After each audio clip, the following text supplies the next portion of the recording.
Hello everyone, welcome to the पहाड़ी तालीम foundation, a dedicated YouTube channel for civil service aspirant.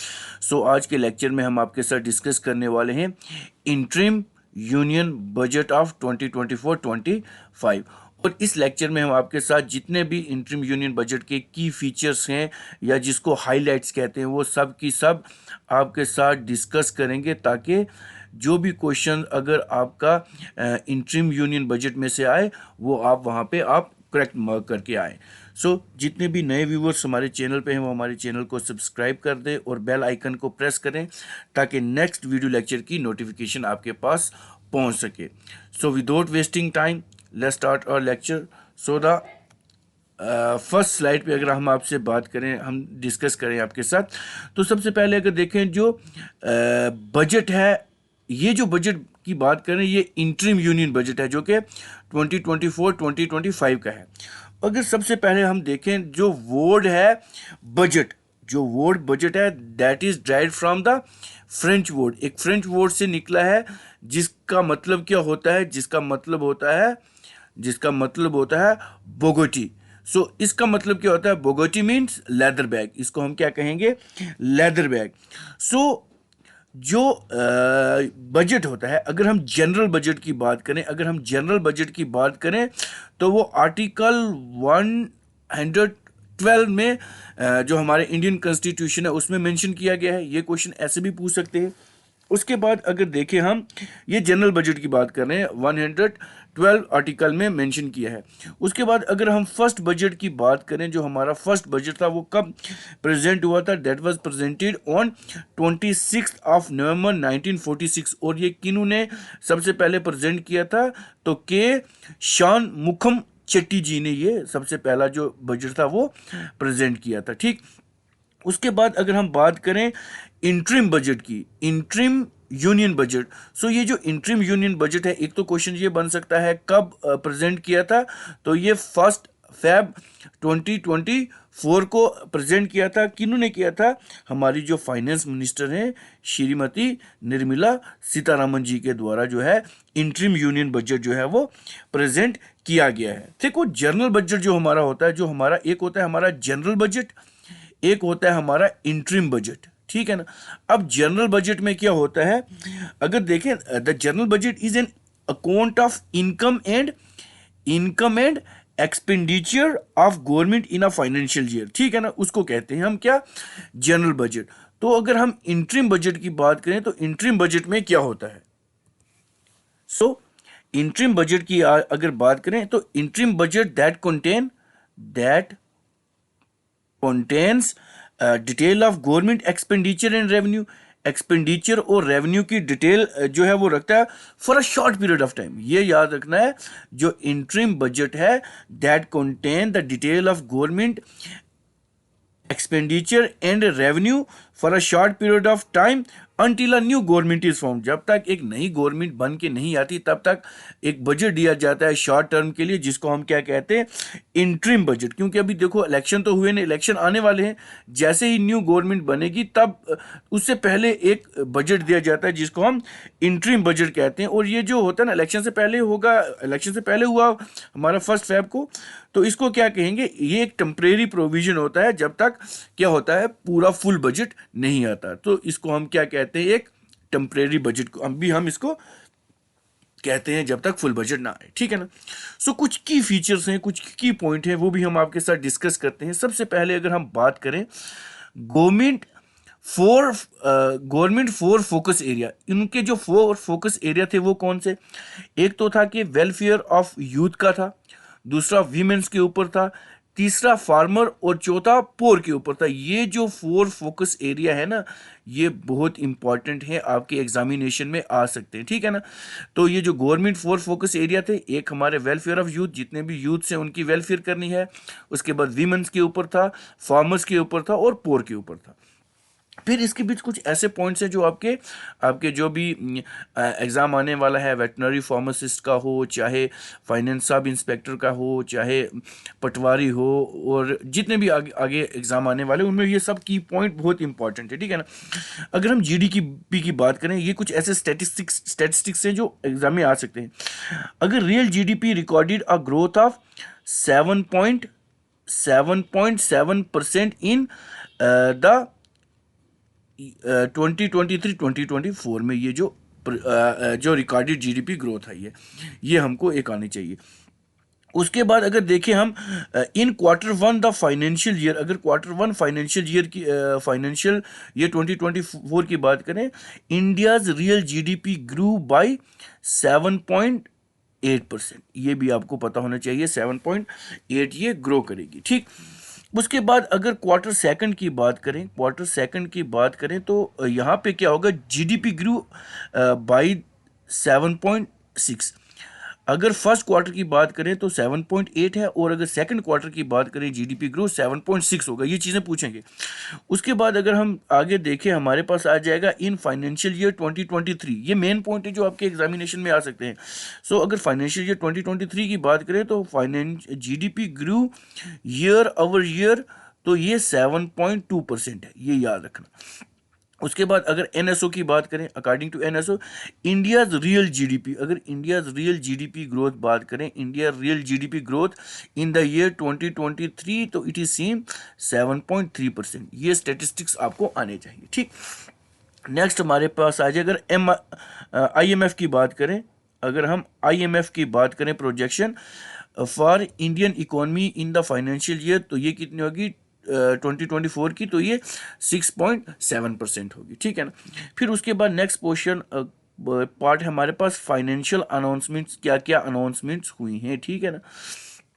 अगर हम बात करें, हमारे पास आ जाता है कैपिटल ले कैपेक्स ओटले, कैपिटल एक्सपेंडिचर जिसको कहते हैं, ये हमारे पास आ जाता है 11.11 लाख करोड़, ठीक।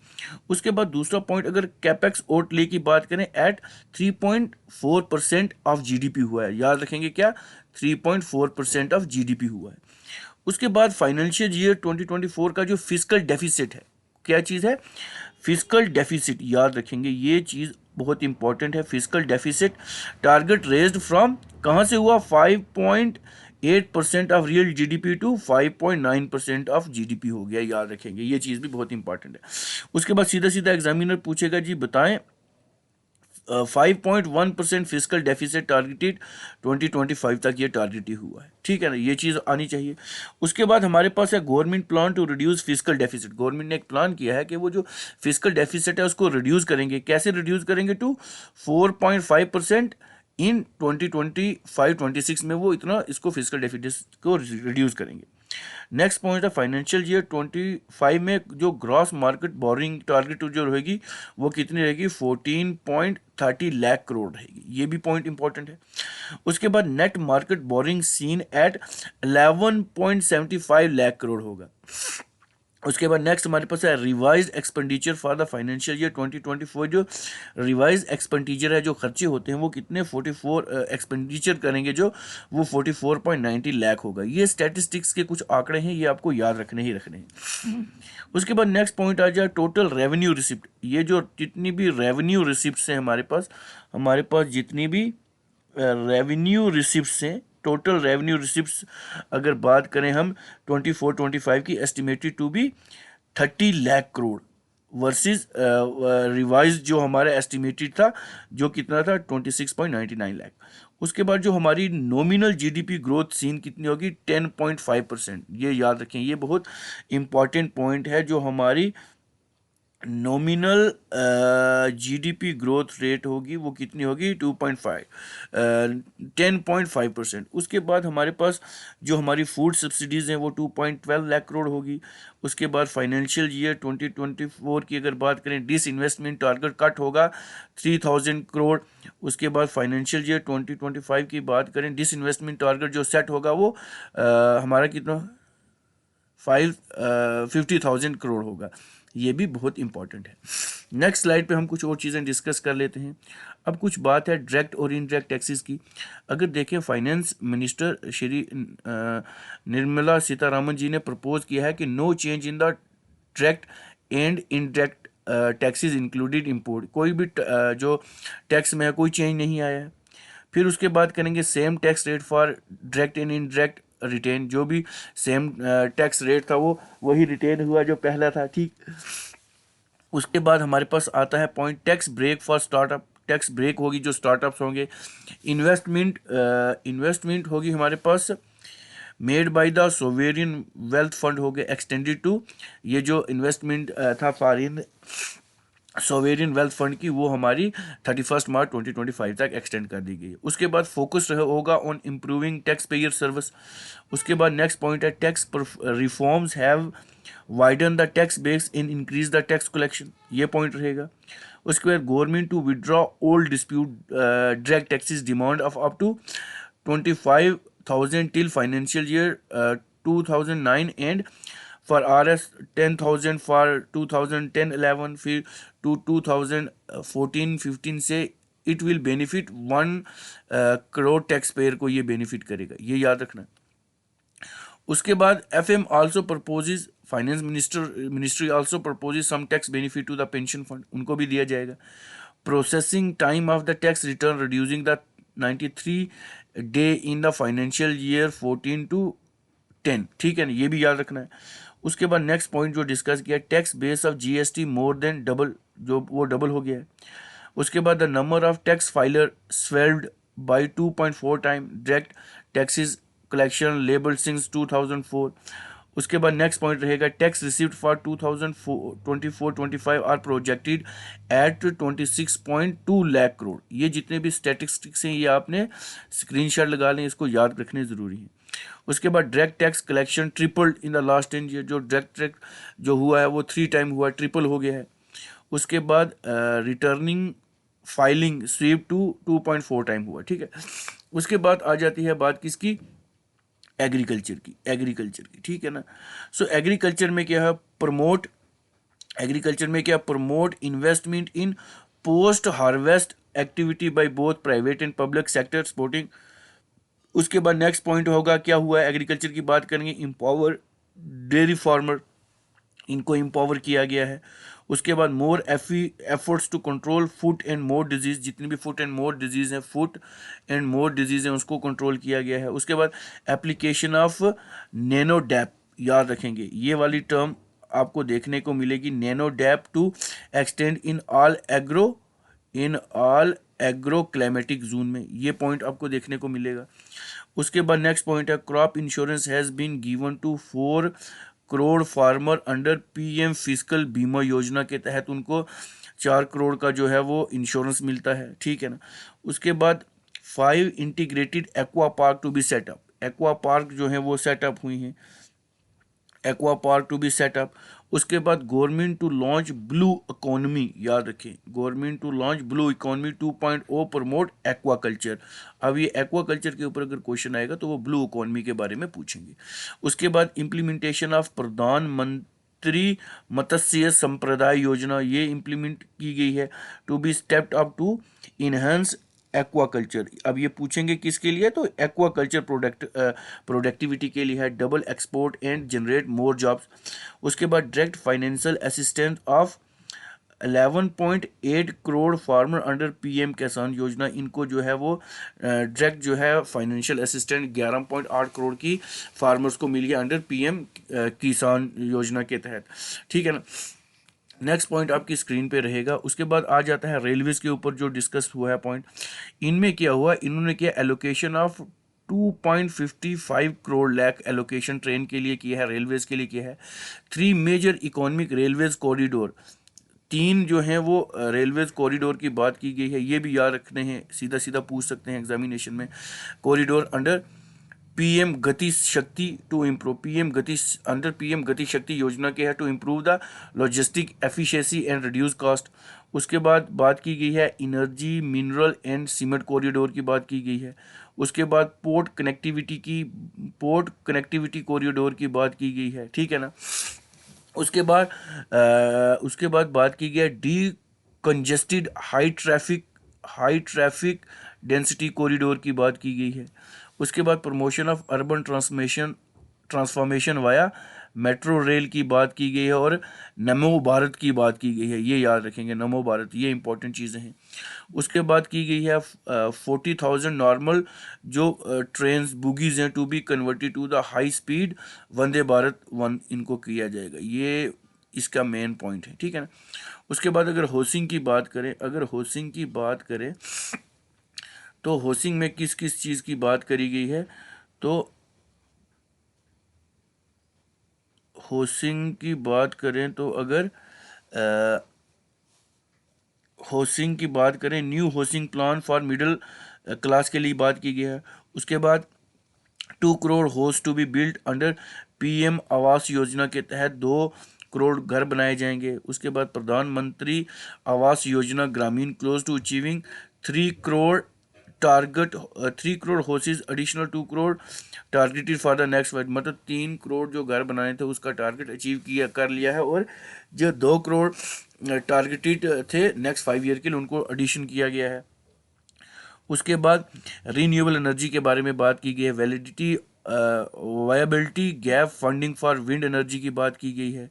उसके बाद setting up of coal gasification and liquefaction capacity की बात करी गई है। उसके बाद अगर नेक्स्ट पॉइंट देखें तो phase mandatory blending CNG PNG and compress biogas की बात करी गई है। उसके बाद financial assistance for procurement of the biogas aggregation machinery की बात करी गई है। उसके बाद 1 crore household will be enable to obtain 300 unit of free electricity per month, मतलब जितने भी 1 करोड़ हाउस होल्डर हैं उनको इनेबल किया गया है कि वो 300 यूनिट ऑफ जो उनको इलेक्ट्रिसिटी है वो फ्री में पर मंथ दी जाएगी। उसके बाद नेक्स्ट पॉइंट की बात अगर करें हम, ये बहुत इंपॉर्टेंट पॉइंट्स हैं, बहुत इंपॉर्टेंट पॉइंट हैं। उसके बाद अगर बात करें तो हमारे पास आ जाता है नारी शक्ति इन फोकस को किया गया है, ये पॉइंट याद रखना है। अब इसमें क्या है, Nari Shakti found a special place in the union budget in the budget 2024। Here there are key points. इसमें क्या है, 330 crore Mudra Yojana loan disbursed to the women entrepreneurs, उनको मिलेंगे लोन। उसके बाद increase female enrolment in higher education by 28% in the 10 year, मतलब women's की जितनी भी इनरोलमेंट होगी हायर एजुकेशन में वो 28% बढ़ा दी गई है 10 ईयर में। उसके बाद अगर नेक्स्ट पॉइंट की हम बात करें, हमारे पास 43% of the female enrolled in STEM course में हो गई हैं। उसके बाद 1 crore women assisted by 83 lakh SGH, जिसको हम कहते हैं self help groups to become Lakhpati दीदीज, ये वाला कंसेप्ट है, याद रखें लाखपति दीदीज। उसके बाद हमारे पास फाइनेंशियल ईयर 2025 की अगर डिसइन्वेस्टमेंट टारगेट जो रहेगा एट 50,000 करोड़। इसमें क्या होगा, the government has revise financial year 2024 disinvestment target to 30,000 crore from RS 51 crore budget previously. उसके बाद the target for financial year 2020 has been set up at 50,000 crore. उसके बाद हुआ है RS 928.46 crore allocated to CBI को किया गया है। The government has reduce the allocation of the central bureau of investigation by, इनको रिड्यूस किया गया है 40.4 crore. This time the probe agency has received 928.46 crore. Early it was, जो पहला था वो 946.51 करोड़ था to manage the affair in the budget estimate for the physical year. ये हमारा 2023-2024 की बात करें। फिर उसके बाद हेल्थ बजट की बात करें, जो इसमें मेंशन किया है, encourage cervical cancer vaccination for girl 9 to जो 14 ईयर की होगी उनको वैक्सीनेशन की जाएगी जो सर्विकल कैंसर होता है, ठीक है ना। उसके बाद हमारे पास बात आई है सक्षम anganwadi and Poshan 2.0 to be expedited for improved nutrition delivery and early child care and development की बात की गई है। उसके बाद यूविन प्लेटफॉर्म, ये याद रखें, यूविन platform for immunisation effort of mission Indradhanush to be rolled out किया गया है, याद रखें यूविन इम्यूनाइजेशन एफर्ट्स के लिए। उसके बाद अगर हम बात करें, हमारे पास आ जाता है health cover under Ayushman Bharat scheme to be expanded to all ASHAs Anganwadi worker and helper, जितने भी हेल्थ कवर है वो आयुष्मान भारत के तहत जो है कि आशाज और आंगनवाड़ी वर्कर जो हेल्पर उनको एक्सटेंड किया गया है, ठीक है। उसके बाद अगर नेक्स्ट बात हम करें, हमारे पास नेक्स्ट बात अगर हम करें, हमारे पास आ जाता है क्या, Lokpal to get 33 crore CVRS 51 crore, ठीक है। Lokpal was given 44.46 crore for the financial year 2023-24 which has been reversed by 47.73 crore कर दिया है on ongoing fiscal। उसके बाद CVC allocated 31 crore for next financial year की बात की गई है। फिर टूरिज्म को प्रमोट किया, interest free loan to state to promote tourism, interest free loan दिया जाएगा ताकि टूरिज्म को स्टेट में प्रमोट किया जाए। उसके बाद fund will be provided for the development of the tourism in Lakshadweep में टूरिज्म, क्योंकि हाल ही में आपने देखा होगा नरेंद्र मोदी ने वहाँ पे लक्षद्वीप में जब गए थे तो उसको प्रमोट करने के लिए दिया गया है। उसके बाद अगर एयर कनेक्टिविटी की बात करें, ये मेन पॉइंट है जो आपके एग्जाम में आ सकते हैं, ठीक है जी। अब अगर बात करें एयर कनेक्टिविटी की, 570 new route to be launch under UDAN scheme. इतने 517 जो हैं 70 रूट जो हैं वो अंडर उड़ान स्कीम के तहत लिए गए हैं। उसके बाद PLI scheme to get 66,200 crore उनको मिला है। उसके बाद सनराइज टेक की अगर बात करें तो finance minister Nirmala Sitharaman propose 1 lakh crore corpus to drive private investment in sunrise technology, ये दिया गया है। उसके बाद अगर नेक्स्ट पॉइंट की बात करें, अगर टॉप अचीवमेंट की बात करें अगर हम टॉप अचीवमेंट की बात करें मोदी गवर्नमेंट की, तो average income of people has increase 50%, average income increase हो चुकी है। GST has enable 1 nation 1 market 1 tax, ये भी इंपॉर्टेंट है, GST ने इनेबल किया है। उसके बाद infrastructure built up is being seen in record time, ठीक है, इंफ्रास्ट्रक्चर बड़ा है।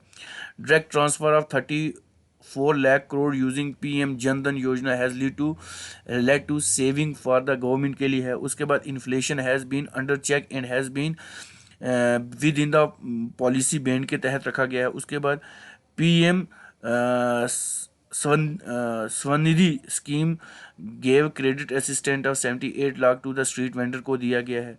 उसके बाद crop insurance given to the 4 crore farmer under PM Fasal बीमा योजना के तहत दिया गया है। उसके बाद 34 crore Mudra Yojana loan to be given to the women entrepreneurship को दिया गया है। उसके बाद 22 करोड़ मुद्रा लोन जो है डिसबर्स किया गया है 10 सालों में। उसके बाद जन धन की अगर बात करें, account help government save 2 crore lakh crore उन्होंने सेव करा है, ठीक है ना। उसके बाद अगर लास्ट 10 सालों की बात करें, government has uplifted 25 crore people out of the poverty, 25 crore people को पॉवर्टी से इन्होंने ऊपर करा है। उसके बाद in skill India mission has been trained over 1.4 crore youth to make them job, 1.4 crore जो यूथ है उनको ट्रेंड किया गया स्किल इंडियन मिशन के तहत ताकि वो जॉब ले सकें। फिर कुछ और इम्पॉर्टेंट चीज़ें हैं, निर्मला सीतारमण अनाउंस 7 IITs, ये भी याद रखें, 16 IIITs और 7 IIMs और 15 एम्स और 319 यूनिवर्सिटीज़ हैज़ बीन सेटअप, ये भी बहुत इंपॉर्टेंट है। उसके बाद to achieve its commitment for the net zero by 27, मतलब 20 नेट ज़ीरो इमिशन में भी इन्होंने कमिटमेंट दिया है। ऑन द कैपेक्स फ्रंट की अगर बात करें, the outlay for the next year increase by 11.1 to 11.11 trillion हो जाएगा। जो नो टैक्स में कोई चेंज नहीं है। The union budget contain a number of announcement and strategy indicating direction and development approach for making India विकसित Bharat, India को विकसित भारत बनाना है 2047 तक। उसके बाद लखपति दीदी स्कीम टारगेट जो है लखपति, जिसमें 3 करोड़ वुमेन को टारगेट किया गया है। उसके बाद RS 1 trillion corpus for research technology के लिए अनाउंस किया गया इस इंटरिम बजट में। उसके बाद गवर्नमेंट विल बारो 14.3 ट्रिलियन इन फिजिकल ईयर 2024-25 में ये करेगी। तो ये इतने सारे की फीचर्स थे, ठीक है ना। नेक्स्ट स्लाइड लेते हूँ, ठीक है ना। तो ये भी जितने भी इंटरिम यूनियन बजट के ऊपर मेन पॉइंट थे जो आपके एग्जामिनेशन में आ सकते हैं, ठीक है ना। सो इस वीडियो को पूरा देखें ताकि आपके जितने भी जो भी स्टैटिस्टिक्स हैं, जितनी भी वो हैं, वो सारे आपको रिकॉल हो जाएं। सो ये वीडियो लेक्चर आपको कैसा लगा आप हमें कमेंट करके बता सकते हैं। इस वीडियो को लाइक करें, शेयर करें और हमारे चैनल को सब्सक्राइब कर दें। सो मिलते हैं एक नए लेक्चर के साथ। Till then bye bye.